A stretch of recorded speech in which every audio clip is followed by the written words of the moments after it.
On her wedding day, my son's wife banned me from official photos. You ruin the album's aesthetic. Stay in the kitchen. 3 days later, I sold the apartment where they lived for free. When they returned from their honeymoon and realized the locks were changed, they froze. I'm glad to have you here, Av. Follow my story until the end and comment the city you're watching from, so I can see how far my story has reached. My name is Roberta, and I'm 62 years old. I never imagined that my son's wedding day would become the moment I finally understood how invisible I had become in my own family. But sometimes the most painful truths arrive wrapped in white silk and fake smiles. The morning of Darren's wedding started like any mother of the groom day should. I woke up at 5:30, my stomach fluttering with nervous excitement. After months of planning, my only child was finally marrying Bryn, the woman who had swept him off his feet 3 years ago. I had chosen my dress carefully. A modest navy blue ensemble that wouldn't compete with the bride but would photograph beautifully. At least, that's what I thought. I arrived at the venue early, clutching the small gift I'd wrapped for the couple, antique silver picture frames that had belonged to my grandmother. Darren had always loved family history, and I thought they'd be perfect for their first home photos. The venue was stunning, a historic mansion with sprawling gardens that probably cost more than I made in 6 months at my job at the insurance office. Bryn floated around in her elaborate white gown, directing everyone like a military general. She looked stunning, I'll give her that.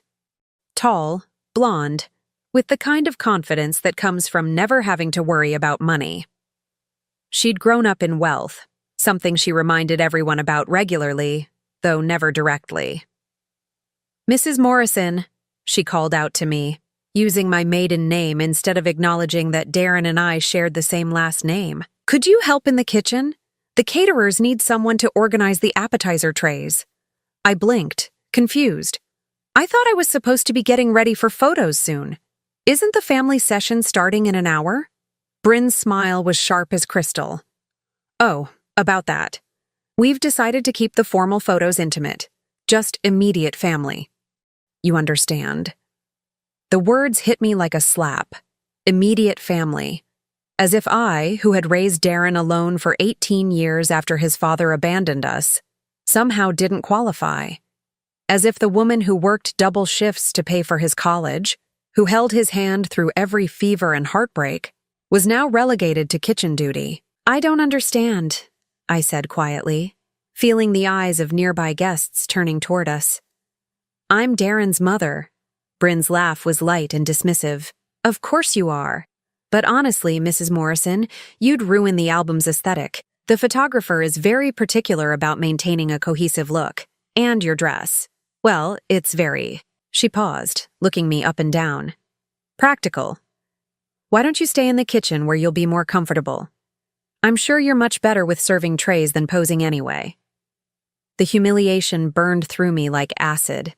Around us, Bryn's bridesmaids, all perfectly groomed daughters of her parents' country club friends, giggled behind their manicured hands. I could feel my cheeks flaming red, my hands trembling slightly as I clutched my purse.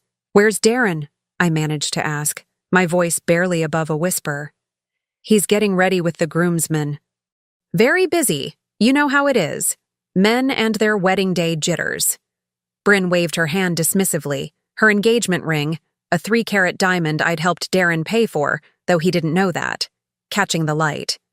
"Now, about those appetizers. I wanted to march upstairs and find my son. I wanted to demand an explanation. But something in Bryn's eyes, something cold and calculating, made me pause. This wasn't spontaneous cruelty. This was planned, deliberate. She had orchestrated this moment probably weeks ago, knowing exactly how to position it so I'd look like the difficult mother-in-law if I protested. "Of course," I heard myself saying, my voice strangely calm. "I'd be happy to help in the kitchen." Bryn's smile widened, victorious. "Wonderful. I knew you'd understand. You're so practical, Mrs. Morrison. So sensible." As I walked toward the kitchen, my legs feeling like they belonged to someone else, I passed a mirror in the hallway. The woman looking back at me was a stranger, gray-haired, lined around the eyes, wearing a dress that suddenly seemed dowdy and cheap. When had I become this person? When had I become someone who could be dismissed so easily? The kitchen was bustling with professional caterers who barely glanced at me as I began arranging silver trays. My hands moved automatically while my mind reeled. Through the service window, I could see the photography session beginning on the mansion's grand staircase. Bryn posed radiant and glowing, surrounded by her parents, her sister, her bridesmaids. Darren stood handsome in his black tuxedo, smiling broadly as the photographer captured what would become their official wedding memories. I wasn't in a single shot. "Ma'am?" One of the caterers touched my arm gently. "You're crying on the shrimp." I looked down to see tears splashing onto the appetizer tray I'd been arranging. I hadn't even realized I was crying. "I'm sorry," I whispered, stepping back from the table. "Hey, don't worry about it. Weddings are emotional." The young woman, probably in her 20s with kind eyes, handed me a paper towel. "You look like you need some air. Why don't you step outside for a minute?" I nodded gratefully and slipped out the kitchen's back door into the garden. The afternoon sun was warm on my face, but I felt cold all the way through. I sat on a small stone bench hidden behind a cluster of rose bushes, far enough from the festivities that no one would see me fall apart. 37 years. That's how long it had been since Darren's father walked out on us when my son was just 6 months old.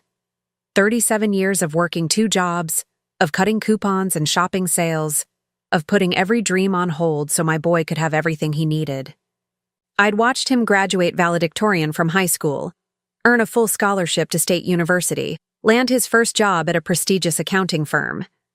I'd been so proud, so grateful that all the sacrifice had been worth it. But sitting there in that garden, invisible at my own son's wedding, I realized something that made my stomach turn. All those years, I hadn't just been providing for Darren. I'd been training him to see me as expendable, the woman who handled the practical things, who solved problems quietly in the background, who never made demands or caused scenes. I pulled out my phone and looked at the last text I'd sent Darren 3 days ago. "So excited for your big day. Love you." He'd responded with a thumbs-up emoji. A thumbs-up emoji to his mother, 3 days before his wedding. The sound of laughter drifted from the main reception area. Through the rose bushes, I could see guests beginning to gather for the ceremony. In an hour, I would sit in some back row, watching my son marry a woman who had just made it crystal clear that I was nothing more than hired help in her eyes. But as I sat there, something strange happened. The devastating sadness that had been crushing my chest began to transform into something else, something harder, something colder. For 37 years, I had swallowed every slight, every dismissal, every moment of being taken for granted, because I told myself it was what mothers did. We sacrificed, we endured, we stayed silent. I thought about the envelope hidden in my bedroom dresser at home, the one containing the deed to the apartment where Darren and Bryn lived rent-free, the apartment they believed was a wedding gift from Bryn's parents, the apartment I had secretly purchased with my retirement savings, my inheritance from my mother, and a loan I was still paying off. They had no idea. I stood up slowly, smoothing my practical navy dress, and walked back toward the venue. But I didn't return to the kitchen. Instead, I found my assigned seat in the very last row, behind all the other guests, behind the vendors and distant acquaintances. The perfect spot for someone who apparently didn't matter. As the ceremony began and I watched Darren look adoringly at his bride, I made a decision that would change everything. I pulled out my phone and began typing a very important email to my real estate attorney. Some lessons, I realized, could only be taught one way. The wedding was beautiful. The reception was elegant. And through it all, I smiled and nodded and played the role of the grateful, unimportant mother perfectly. But inside, I was planning something that would teach my new daughter-in-law exactly what happened when you tried to erase Roberta Morrison from her own son's life. 3 days after the wedding, I sat in my small kitchen drinking my morning coffee and staring at a stack of documents I'd kept hidden for over 2 years.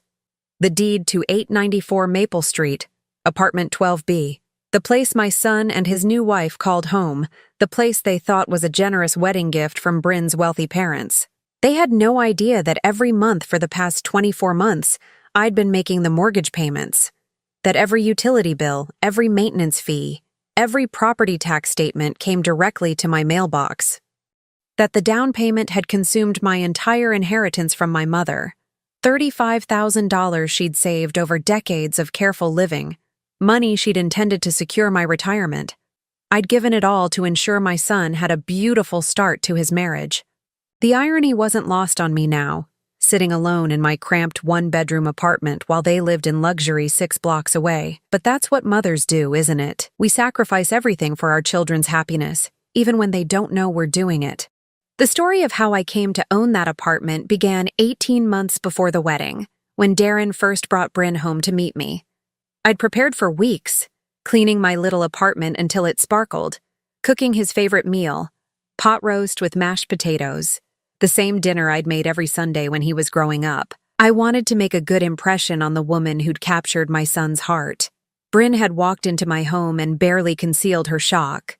Her eyes swept over my secondhand furniture, my small kitchen with its outdated appliances, my careful decorating that made the best of limited space and an even more limited budget. She smiled, but it was the kind of smile that never reached the eyes.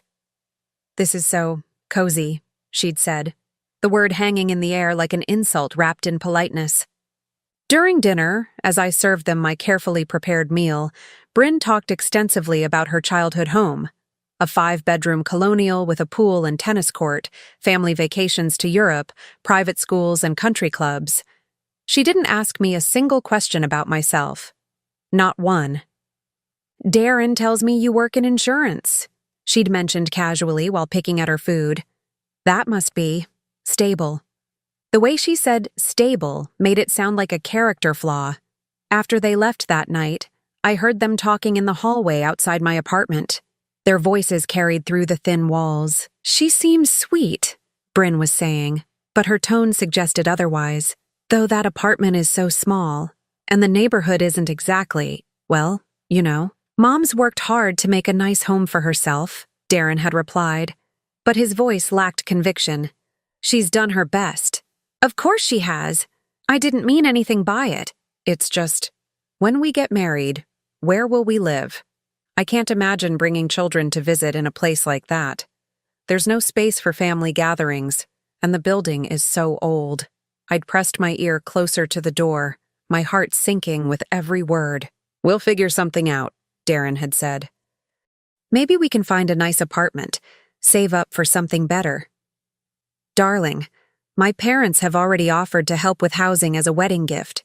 They're thinking about purchasing something for us, a real home where we can build our life together, somewhere appropriate for the kind of family we want to create." That night, after they left, I sat alone with a cup of tea and faced a hard truth.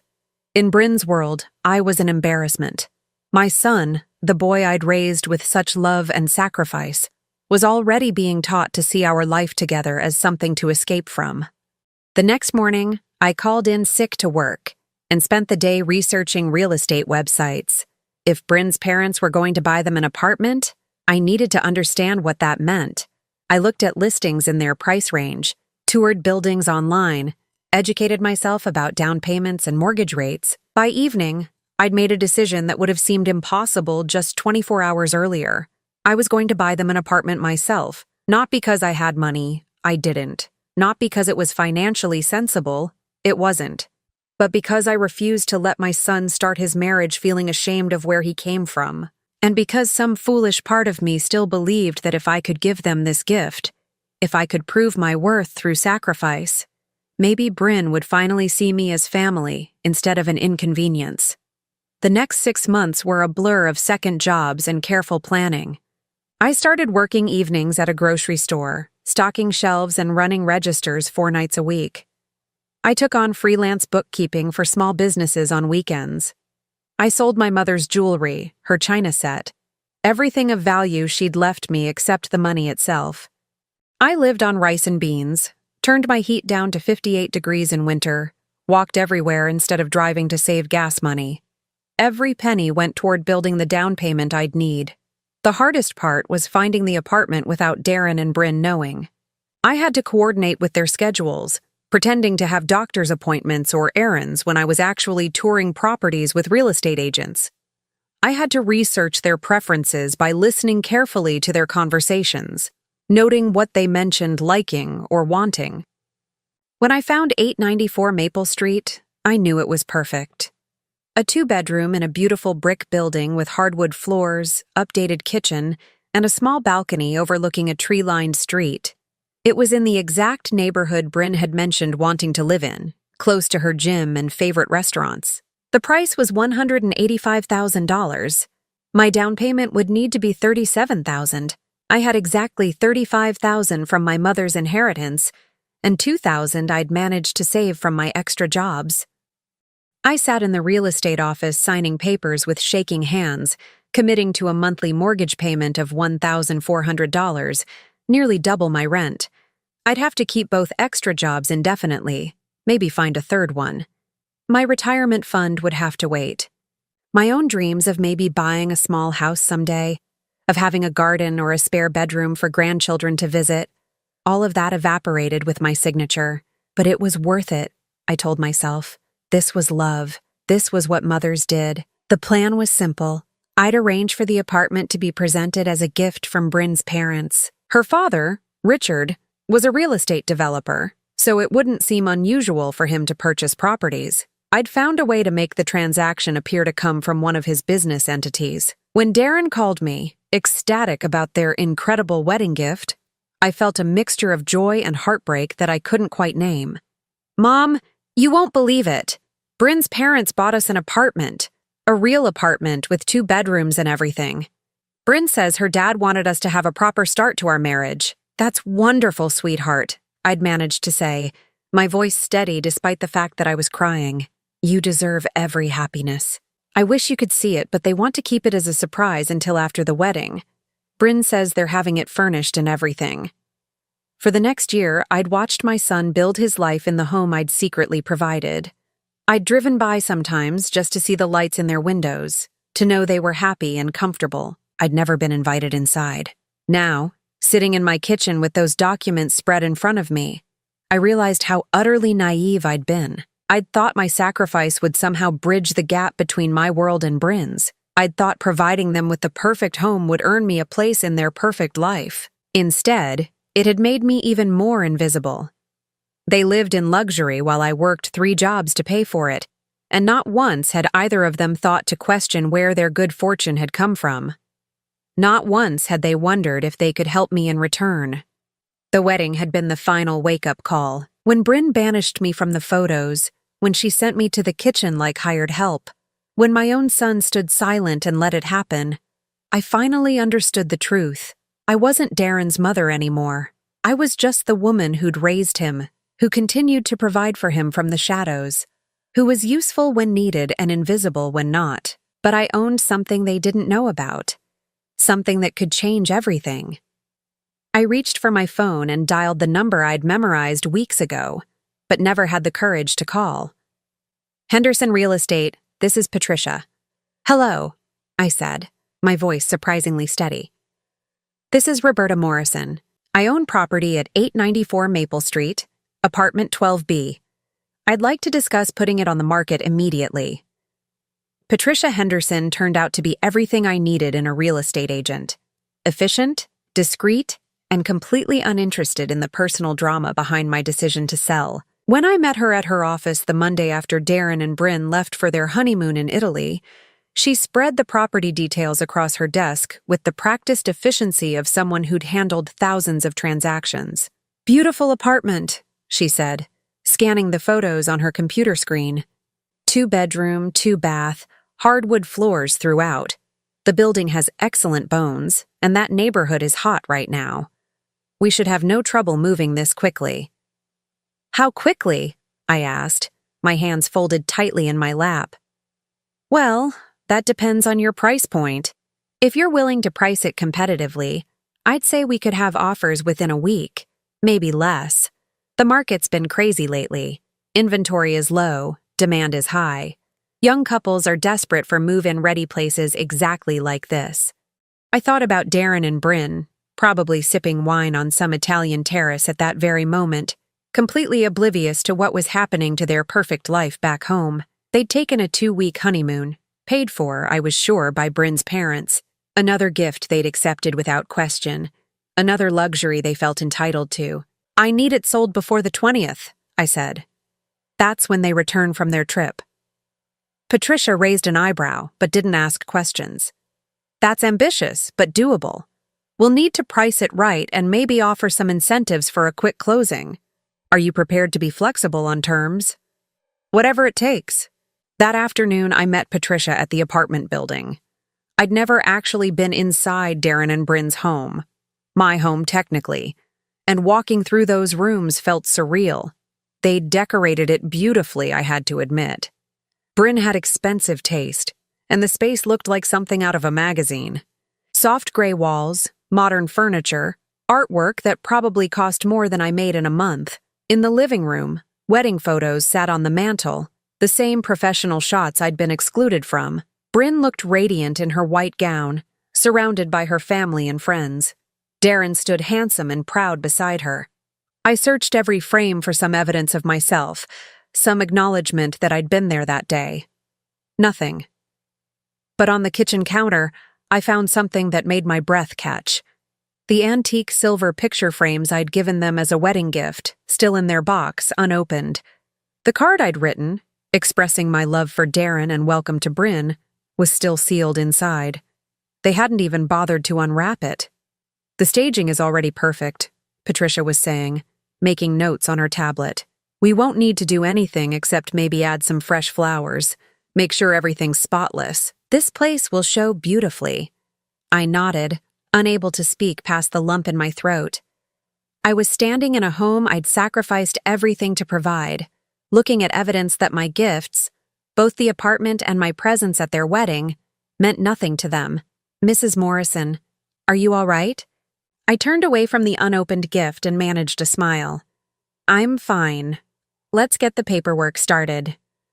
The next few days passed in a blur of activity that I had to carefully hide from everyone who knew me. I called in sick to my regular job, something I'd never done without actually being ill. I used vacation days I'd been saving for emergencies. I couldn't risk anyone asking why I was suddenly so busy with real estate appointments and legal meetings. Patricia hadn't been exaggerating about the market. By Wednesday, we had 3 showings scheduled. By Friday, we had 2 offers, both above asking price. One young couple, both doctors, offered $205,000 cash with a 10-day closing. "It's an excellent offer," Patricia explained, as we sat in her office reviewing the paperwork. "Cash deals close fast, no financing complications, no appraisal issues. You could have the money in your account by next Friday, and they can take possession immediately? As soon as the papers are signed and the funds transfer. They're eager to move in. Apparently they're renting month to month right now and want to get settled." I thought about the timing. Darren and Bryn would return from Italy on Sunday the 20th. If we closed on Friday the 18th, the new owners could change the locks over the weekend. By the time my son and his wife returned from their romantic European adventure, their key wouldn't work anymore. "Accept the offer," I said. That weekend, while Darren and Bryn were probably touring the Colosseum or floating through Venice in a gondola, I was coordinating the most complicated logistical operation of my life. The new owners, Dr. Amanda Chen and Dr. Michael Rodriguez, were incredibly understanding when I explained that the previous tenants had left some belongings behind that needed to be collected before they moved in. What I didn't tell them was that I was about to pack up my son's entire life. I hired a moving company for Saturday morning, paying extra for weekend service and short notice. 3 men with a truck arrived at 8 o'clock sharp, and I let them into the apartment with my key, the key I'd had made when I first purchased the property, the key Darren and Bryn never knew existed. "We're packing everything," I told the crew chief, a patient man named Miguel who seemed unfazed by the unusual circumstances. "Clothing, personal items, everything except the furniture. The furniture stays." "Where's it all going, ma'am?" I'd rented a storage unit across town, a 10 by 15 space that would hold everything they owned until they figured out their next move. I'd paid for 3 months up front, enough time for them to make new arrangements, but not so long that they could take my generosity for granted. Walking through their home as strangers packed up their belongings felt like performing surgery on my own heart.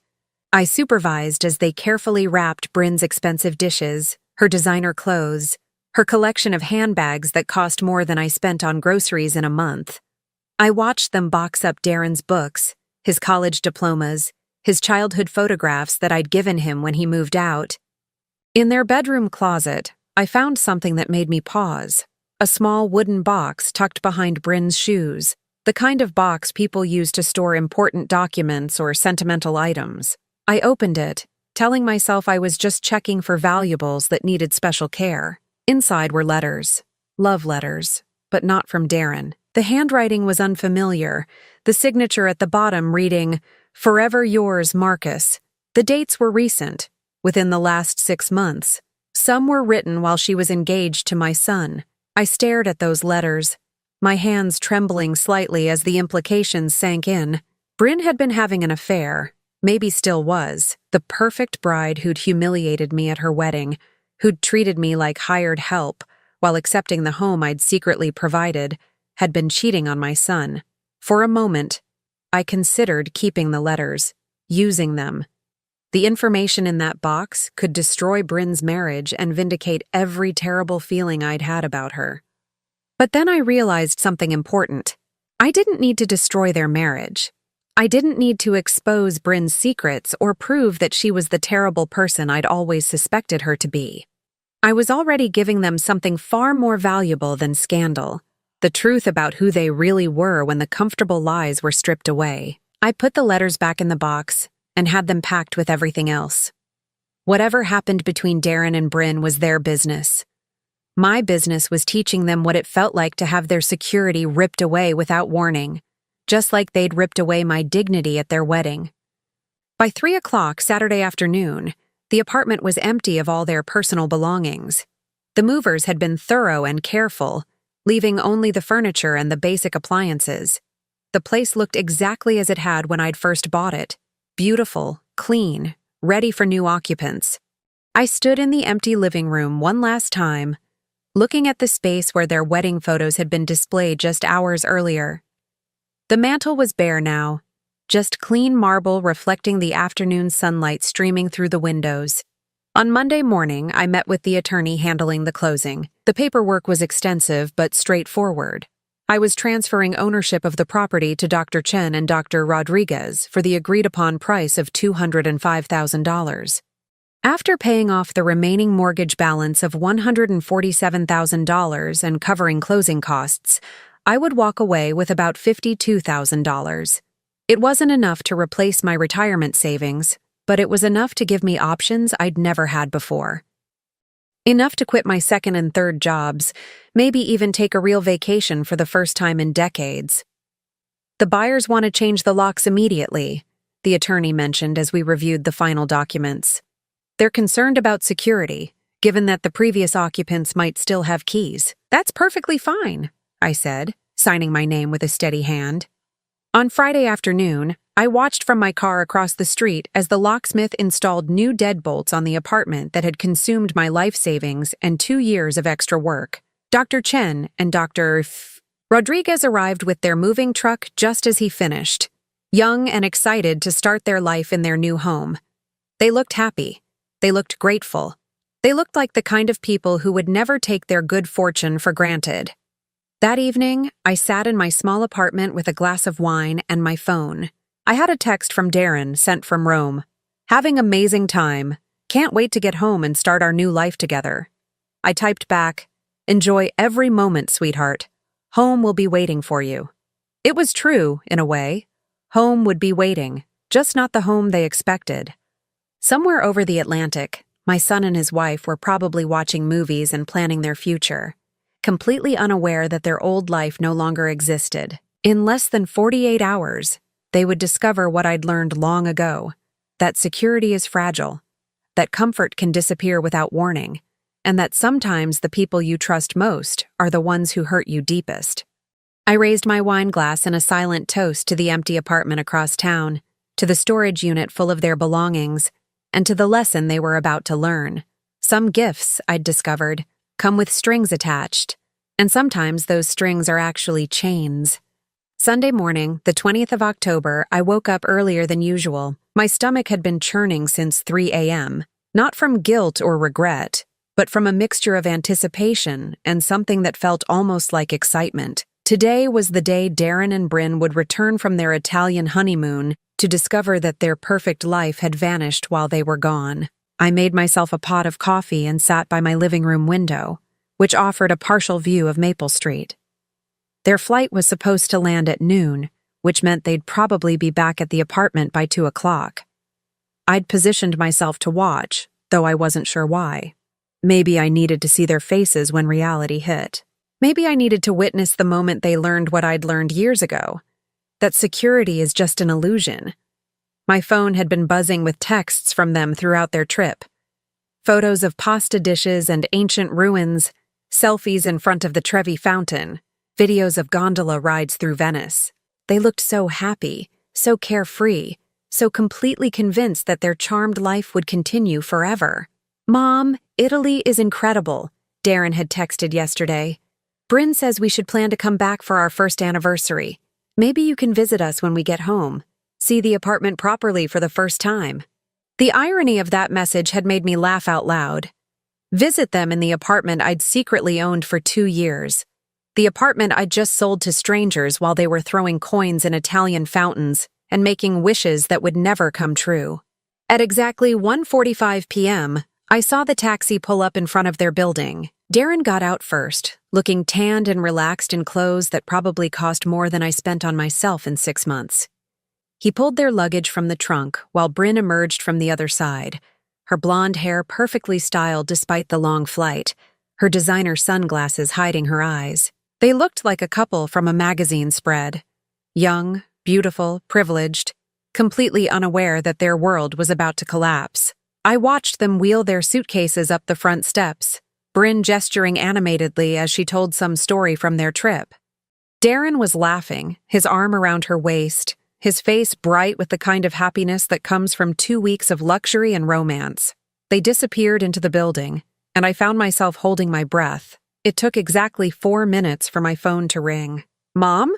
Darren's voice was confused, slightly breathless. "Mom, something's wrong with our key. It won't work." I closed my eyes, steadying myself before answering. "What do you mean, honey? Our key won't open the door. The lock must be broken or something. But that doesn't make sense. We've only been gone 2 weeks. In the background, I could hear Bryn's voice, sharp with irritation. "Try it again. You must be doing something wrong." "I've tried it 6 times, Darren said into the phone. "Mom, this is really weird. Should I call the building manager? Or maybe Bryn's dad? He owns the place. Maybe there was some kind of maintenance issue while we were gone." My heart was pounding, but my voice remained calm. "That does sound strange, sweetheart. Maybe you should try talking to someone in the building." There was muffled conversation. Then Darren came back on the line. "Mom, I'm going to call you back. Bryn wants to call her father first, see if he knows what's going on." The line went dead. I sat there staring at my phone, imagining the scene playing out 6 blocks away. Bryn frantically dialing her father's number, trying to reach the man she thought owned their apartment. Darren pacing in the hallway, surrounded by luggage, trying to understand why they were suddenly locked out of their own home. 20 minutes later, my phone rang again. "Mom." Darren's voice was different now, tighter, with an edge of panic I recognized from his childhood when he'd lost something important. "Something's really wrong. Bryn's dad says he never bought us an apartment. He says he doesn't know what we're talking about." "What?" I tried to sound as shocked as he did. "He's saying he never promised us a place, never bought anything, never even looked at real estate in our area." "But Mom, that's impossible. We've been living there for 2 years. The apartment is gorgeous. It's furnished. It's ours." In the background, Bryn's voice was getting louder, more shrill. "He's lying. He has to be lying. Call him back." "Bryn thinks maybe there's some misunderstanding," Darren continued, but I could hear the doubt creeping into his voice. "But Mom, what if something happened while we were gone? What if there was a mistake with the paperwork, or identity theft, or—" His voice trailed off as the implications began to sink in. "Honey, I'm sure there's an explanation," I said gently. Why don't you try talking to someone in the building management office? Another silence, then, the building manager is here now. He's saying the apartment was sold last week. He's saying new people own it now, and they changed the locks yesterday. Sold? But that's impossible if Bryn's parents own it. That's what I said. But he's showing us paperwork and… Darren's voice cracked. Mom, he's saying the previous owner was someone named Roberta Morrison. But that's your maiden name. That has to be a coincidence, right? My mouth went dry. I hadn't expected them to figure out the connection so quickly. I thought they'd be too shocked, too focused on their immediate crisis to think clearly about the details. I don't know what to tell you, sweetheart. That is strange. The building manager wants to call the police, Darren continued, his voice getting higher. He thinks maybe someone used a fake identity to steal the property. Mom, our stuff is gone. Our clothes, our furniture, everything. It's like we never lived here. I could hear Bryn crying now, her sobs echoing through the phone. The woman who'd banished me from wedding photos was falling apart in a hallway, surrounded by luggage, locked out of a life she'd never actually owned. Where are your things? I asked, though I knew the answer. Gone. Everything's gone. The building manager says the movers came yesterday, packed everything up. He thought we were moving out voluntarily, but we didn't hire any movers. We don't know anything about this. The pieces were falling into place in Darren's mind. I could hear it happening in real time. The confusion was giving way to a terrible understanding. Mom, he said slowly, I need to ask you something, and I need you to tell me the truth. My heart stopped. Of course, honey. Did you? Do you know anything about this apartment? About who really owns it? The question hung in the air between us. 27 years of motherhood crystallizing into a single moment of choice. I could lie. I could claim ignorance, act shocked and sympathetic, offer to help them figure out this mysterious situation. Or I could tell him the truth. Yes, I said quietly. I know about the apartment. The silence that followed was deafening. I could hear Bryn's crying stop abruptly, could picture both of them staring at the phone in shock. You know about it? Darren's voice was barely a whisper. I bought it, I said, the words coming out steady and clear. 2 years ago, when you got engaged, I used my inheritance from Grandma, worked 3 jobs to make the payments. I wanted you to have a beautiful home to start your marriage. You bought it? But Bryn's parents. Her parents never bought you anything. That was a story I created so you wouldn't feel guilty about accepting help from me. Another long silence. Then Darren's voice, small and confused. But why are we locked out? Why is our stuff gone? Because I sold it, I said simply. Last week while you were in Italy. I sold it to a lovely young couple who needed a home. You what? This was Bryn's voice, shrill and furious, grabbing the phone from Darren. You sold our apartment? You can't do that. It's ours. Actually, I said, surprised by how calm I sounded. It was mine. I paid for it. My name was on the deed. I made every mortgage payment for 2 years. And now I've sold it and bought myself some peace of mind. You're insane, Bryn screamed into the phone. You can't just sell someone's home. We'll sue you. We'll call the police. You'll what? I interrupted, my voice growing stronger. Sue me for selling property I owned? Call the police on someone who committed no crime? Face the fact that you've been living in a home you never paid for, never owned, never even bothered to ask questions about? Darren took the phone back. Mom, I don't understand. Why would you do this? Where are we supposed to live? Our stuff is gone. Our home is gone. Your stuff is in a storage unit on Elm Street, unit number 47. I've paid for 3 months. That should give you time to make new arrangements. New arrangements? His voice cracked. Mom, we don't have money for a new place. We spent everything on the wedding and honeymoon. We thought we didn't need to save because we already had a home. The same way I thought I didn't need to worry about being humiliated at my only child's wedding because I was his mother. The words hung in the air like a slap. Finally, I'd said it out loud. What? What are you talking about? But even as he asked, I could hear in his voice that he knew exactly what I was talking about. Your wife banned me from your wedding photos, Darren. She sent me to work in the kitchen like hired help while she posed for pictures with her real family. You stood there and let it happen. Mom, that was just what? Just Bryn being particular about aesthetics? Just me being too practical and ugly for your perfect wedding album? Just the woman who raised you alone for 18 years being put in her place? Silence. Then Bryn's voice in the background, vicious and desperate. Tell her we're sorry. Tell her whatever she wants to hear. We need our house back. But Darren didn't say anything. For the first time in years, maybe in his entire adult life, my son was truly quiet. I worked 3 jobs for 2 years to give you that apartment, I continued. I emptied my retirement fund, sold everything my mother left me, went into debt I'll be paying off for the rest of my life. I did it because I loved you, because I wanted you to have the best start possible, Mom. And at your wedding, the celebration of the life I'd helped you build, your wife treated me like a servant, and you let her. I'm sorry, he whispered. I'm so sorry. I didn't know. You didn't know because you didn't ask. Neither of you ever asked where your good fortune came from. You just accepted it, like you were entitled to it. I could hear them both crying now. Darren's quiet sobs, and Bryn's louder, more desperate weeping. What do you want us to do? Darren asked finally.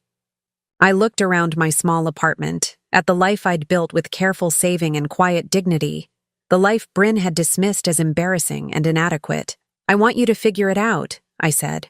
The same way I figured out how to raise a child alone, how to pay for your college, how to buy you a home, how to survive being treated like nothing at your wedding.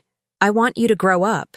Then I hung up the phone, turned it off, and poured myself a cup of tea. Outside my window, the sun was setting over the neighborhood where my son and his wife now stood homeless, surrounded by suitcases, learning what it felt like when the people you trust most pull the rug out from under your life. I should have felt guilty. I should have felt terrible. Instead, for the first time in years, I felt free. For 3 days after hanging up on Darren, I didn't answer my phone. The calls came constantly, sometimes from his number, sometimes from Bryn's, occasionally from numbers I didn't recognize that I assumed were their friends or family members trying to reach me on their behalf. I let them all go to voicemail, but I didn't listen to the messages. Not yet. I wasn't ready to hear the pleading, the anger, or whatever manipulation they thought might work. Instead, I went to work at my regular job for the first time in weeks, without the crushing weight of 3 different employment schedules. For the first time in 2 years, I didn't have to rush from my insurance office to the grocery store for an evening shift, then home to do bookkeeping until midnight. I worked my normal 8 hours, came home to my small apartment, and cooked myself a proper dinner while watching the evening news. It felt like being human again. On Wednesday evening, I finally decided to listen to the voicemails. There were 43 of them. The first few were from Sunday night, right after our phone call. Darren's voice, broken and confused. Mom, please call me back. We need to talk about this. We're staying at a hotel tonight, but we can't afford this for long. Please. Bryn's voice on the next message, trying to sound reasonable but with an edge of barely controlled panic. Mrs. Morrison, this is Bryn. I think there's been a huge misunderstanding. Darren and I would love to sit down and talk this through like adults. I'm sure we can work something out. By Tuesday, the tone had shifted. Darren sounded desperate. Mom, we went to the storage unit. Thank you for saving our things, but we can't afford a new apartment. The rental market is crazy right now, and we don't have first month's rent plus deposit plus all the fees. We need help. Please call me back. Bryn's messages became increasingly frantic. You can't just leave us homeless.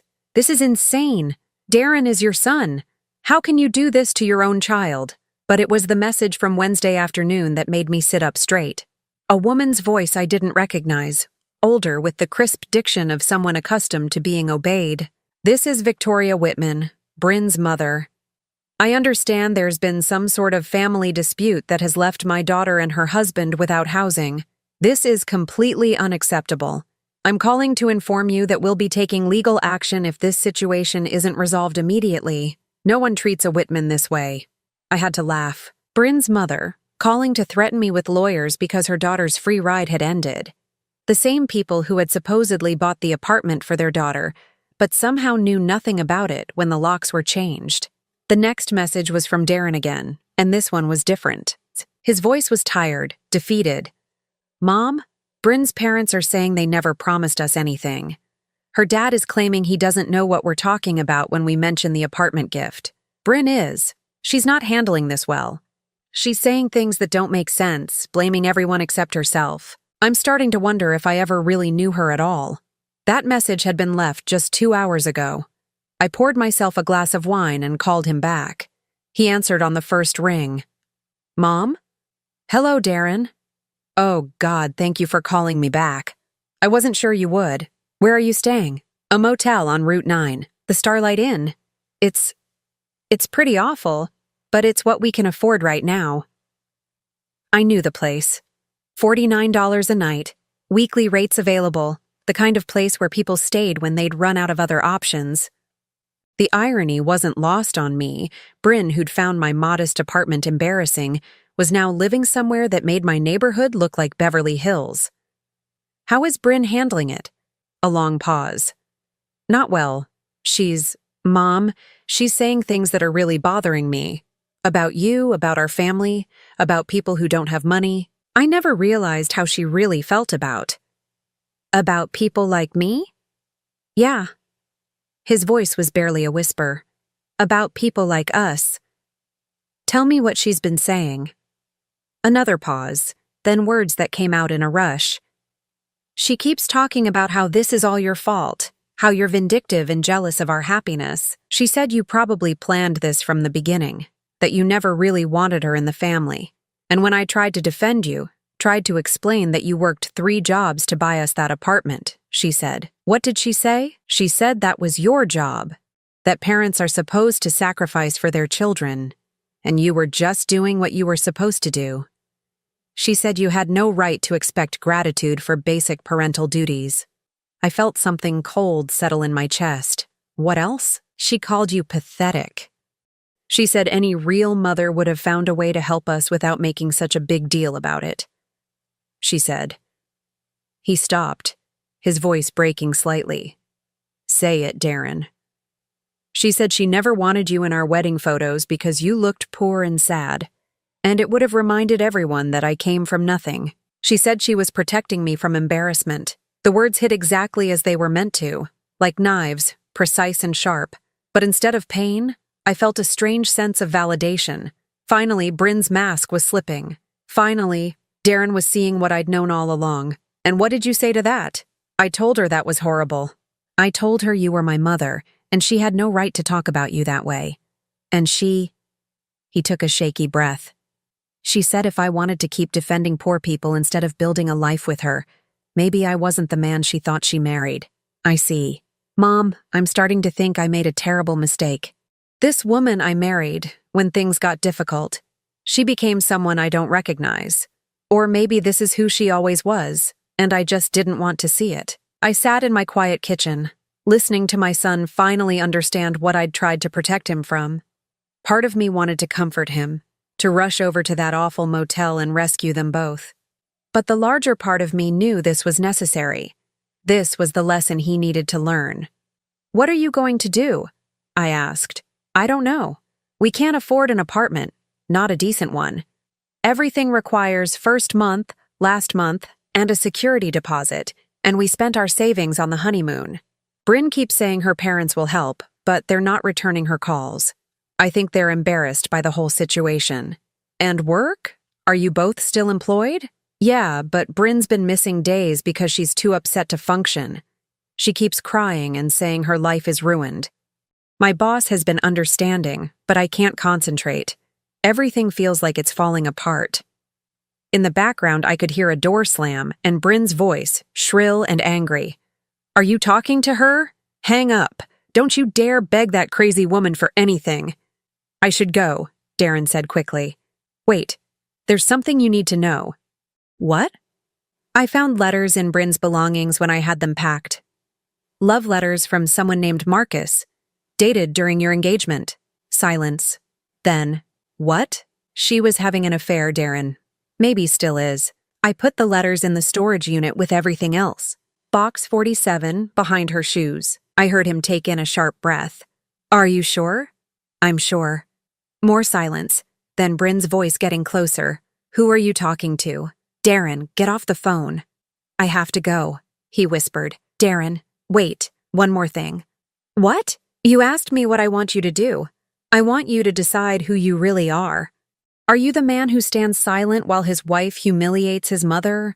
Are you someone who accepts gifts without asking where they come from? Are you going to spend your life apologizing for where you came from? Or are you going to remember that the woman who raised you did it with love and dignity? The line went quiet except for the sound of Bryn's approaching footsteps and her increasingly agitated voice. Think about it, I said, and hung up. 2 hours later, my phone rang again. This time, it was Bryn. You vindictive bitch, she snarled without preamble. You've ruined everything. My marriage, my home, my life. All because you're jealous that I'm young and beautiful and everything you'll never be. Is that what you think this is about? I know what this is about. You couldn't stand that Darren chose me over you. You couldn't handle that he had a real family now, not just some pathetic single mother who worked retail jobs. I felt remarkably calm. Bryn, I worked 3 jobs for 2 years to buy you that apartment. So what? That was your choice. Nobody asked you to. You're right. Nobody asked me to, just like nobody's asking me to help you now. You can't just abandon your own son, the way you abandoned any pretense of respect for the woman who made your comfortable life possible. I don't owe you anything. You're not my mother. You're absolutely right. I'm not. But I was Darren's mother, and you made sure I knew exactly how worthless that made me in your eyes. There was a pause. Then her voice came back harder. If you don't fix this, I'll make sure Darren never speaks to you again. I'll turn him against you completely. Bryn, I think you'll find that ship has already sailed. What's that supposed to mean? It means your husband is currently reading love letters you received from Marcus during your engagement. It means the mask is coming off, and for the first time, Darren is seeing exactly who he married. The silence that followed was beautiful. When she spoke again, her voice had lost all its venom, replaced by something close to panic. I don't know what you're talking about. Of course you don't. Just like you don't know where your beautiful apartment came from, or why your parents suddenly can't remember promising to buy you a home. Those letters, they don't mean anything. Marcus is just a friend. I'm sure Darren will understand that when you explain it to him. You can't do this to me. I have nowhere else to go. My parents are furious about the embarrassment this has caused. My friends all think I'm a fraud. Darren is the only person I have left. Then maybe you should have thought about that before you decided I wasn't good enough to be in your wedding photos. I hung up on her mid-sob. An hour later, Darren called one final time. Mom, I found the letters. And? I'm coming home. Not to you. I know I need to earn that right back. But I'm leaving her. I'm getting the marriage annulled. What changed your mind? When I confronted her about the letters, she didn't deny it. She just said that Marcus understood her in ways I never could, that he came from her world and knew how to treat a woman properly. Then she said if I was any kind of real man, I would have been able to provide for her the way her father did, and she wouldn't have needed to look elsewhere. I'm sorry, sweetheart. No, Mom. I'm sorry. I'm sorry I let her treat you the way she did. I'm sorry I was too blind to see what she really was. I'm sorry I took everything you sacrificed for granted. I felt tears starting, but they weren't sad tears. What will you do now? I don't know. Find a small apartment I can actually afford. Maybe go back to school, get a better job. Figure out how to be the kind of man you raised me to be instead of the kind of man she wanted me to pretend to be. And Bryn? She's calling everyone she knows, trying to find somewhere to stay. Her parents won't take her back. Apparently, this whole situation has embarrassed them socially. Her friends all thought she was married to someone with money. Marcus, it turns out, is married with kids and was never going to leave his wife. So she's alone? Completely. Just like she made sure you felt at our wedding. I closed my eyes, feeling something I'd carried for months finally lifting from my shoulders. Darren? Yeah, Mom. When you're ready. Really ready. Not just sorry because everything fell apart. Call me. We'll have dinner. In my small, practical apartment with my second-hand furniture. I'd like that. And Mom? Yes? Thank you. For everything. For the sacrifices I never knew about. For the love I took for granted. and for teaching me this lesson even though it must have hurt you to do it. After I hung up, I sat in my quiet kitchen and finished my wine. Outside my window, the neighborhood looked exactly the same as it had 3 days ago, but inside my small practical apartment, everything had changed. I wasn't invisible anymore.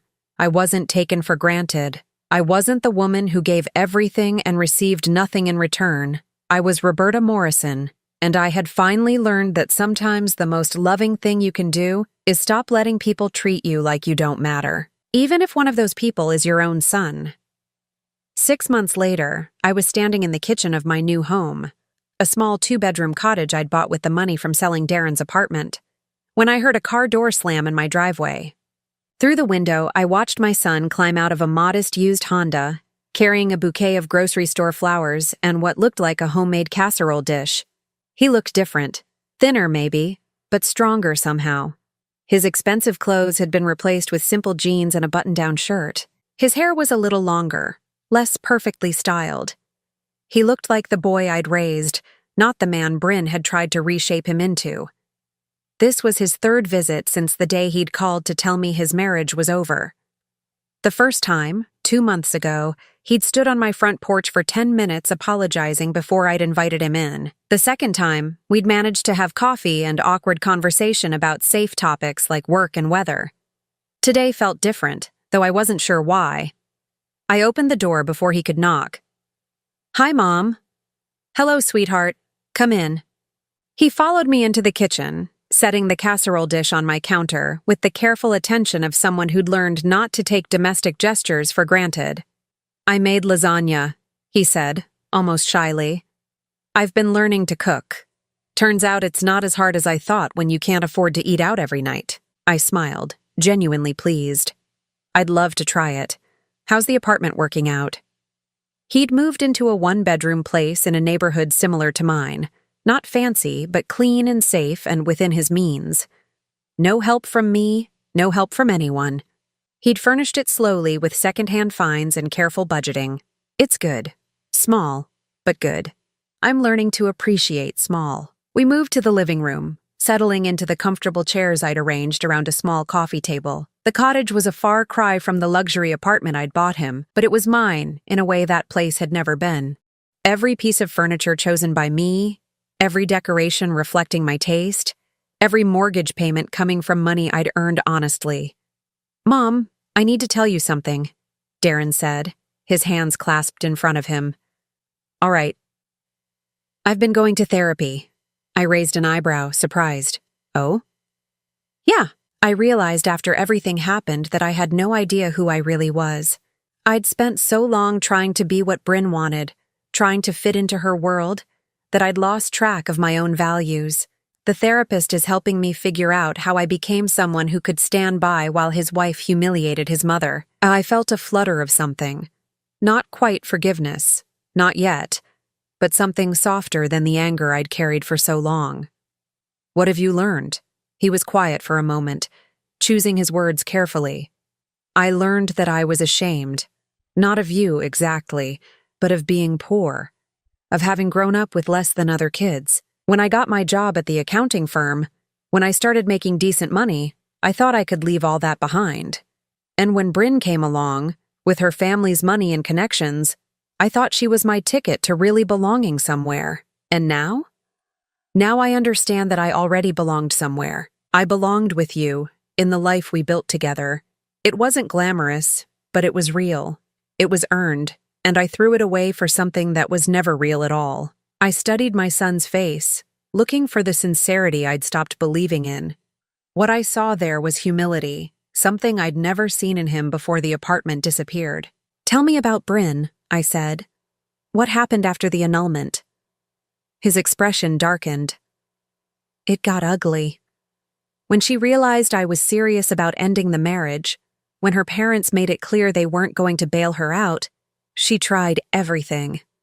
First, she begged, promised to change, said she'd learned to appreciate what we had. When that didn't work, she tried to convince people that I'd abandoned her, that I was the villain in the story. And did people believe her? Some did at first, but then the truth about the apartment came out.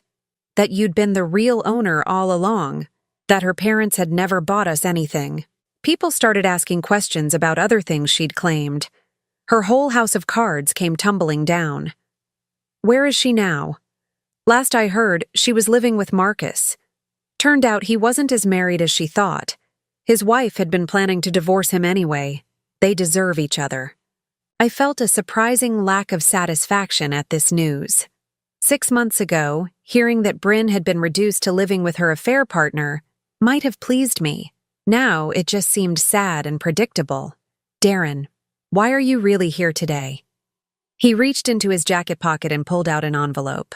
I wanted to give you this. I took it, recognizing my own handwriting on the front. It was the card I'd written to go with their wedding gift. The antique silver frames I'd found still in their box, unopened, when I'd packed up their apartment. I finally read it, he said quietly. I never opened it before. Bryn said we'd read cards together later, but we never did. When I found it in the storage unit, I realized there were probably dozens of things like that. Gestures from you that I just ignored because I was so caught up in my new life. I opened the envelope, though I remembered every word I'd written. The card showed a simple image of a family tree, and inside I'd written, "To Darren and Bryn, may your home be filled with love, laughter, and the strength that comes from knowing who you are and where you come from. All my love always, Mom." I cried when I read it, he admitted. Really cried, for the first time since I was a kid. Because I realized that while I was trying so hard to run away from where I came from, you were trying to give me a foundation to build something real on. And what did you build instead? Nothing. I built nothing. A marriage based on lies, a lifestyle I couldn't afford, a life that disappeared the moment it was tested. We sat in comfortable silence for a moment. Outside, I could hear children playing in the neighborhood, the sound of normal life continuing around us. Mom, I know I don't have the right to ask you for anything anymore, but I need to know, is there a chance we can rebuild our relationship? Not go back to how things were, because that wasn't healthy for either of us, but build something new, something based on honesty and respect? I looked at my son, really looked at him. The entitlement that had hardened his features was gone, replaced by something more genuine. The expensive arrogance had been stripped away, leaving behind the person I'd raised him to be before I'd accidentally taught him that I would accept any treatment as long as he was happy. I'd like that, I said simply. His eyes filled with tears. Really? Really. But there are conditions. Anything. First, you need to understand that what I did, selling the apartment, leaving you both to figure things out, wasn't about revenge. It was about teaching you that actions have consequences, that people who love you aren't automatically required to accept being treated poorly. He nodded. I understand that now.